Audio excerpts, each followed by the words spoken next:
Nilphamari medical college বন্ধের ষড়যন্ত্রের প্রতিবাদ ও দ্রুত স্থায়ী ক্যাম্পাস প্রতিষ্ঠার দাবিতে নীলফামারীতে সমাবেশ ও মানববন্ধন করেছে নীলফামারী সর্বস্তরের জনগণ ও শিক্ষার্থীরা। এ সময় তারা বলেন, নীলফামারী মেডিকেল বরাবর ভালো রেজাল্ট করতেছে, কিন্তু এক কুচক্র মহল নীলফামারী মেডিকেল কলেজ নিয়ে ষড়যন্ত্র করতেছে। আমরা সেটা দলমত নির্বিশেষে প্রতিহত করব, প্রয়োজনে রক্ত দেব।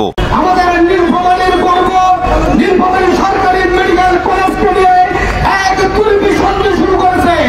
আমরা সকল প্রকার ষড়যন্ত্রের জাত ভাঙা জবাব দিয়ে নীলফামারী থেকে সরকারি মেডিকেল কলেজকে আমরা আটকে ধরবো ইনশাআল্লাহ।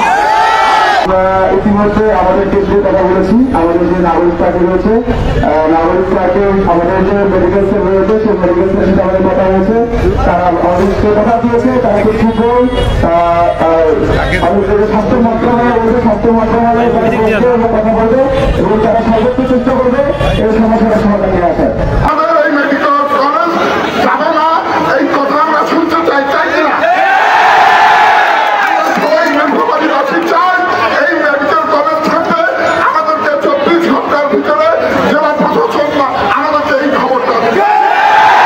এ সময় শিক্ষার্থী, আইনজীবী, চিকিৎসক, শ্রমিক ও বিভিন্ন রাজনৈতিক দলের নেতাকর্মীরা বিভিন্ন পোস্টার পেস্টুন নিয়ে প্রতিবাদ জানায়। নীলফামারী থেকে আরবুজ্জামান, সরজমিন বার্তা।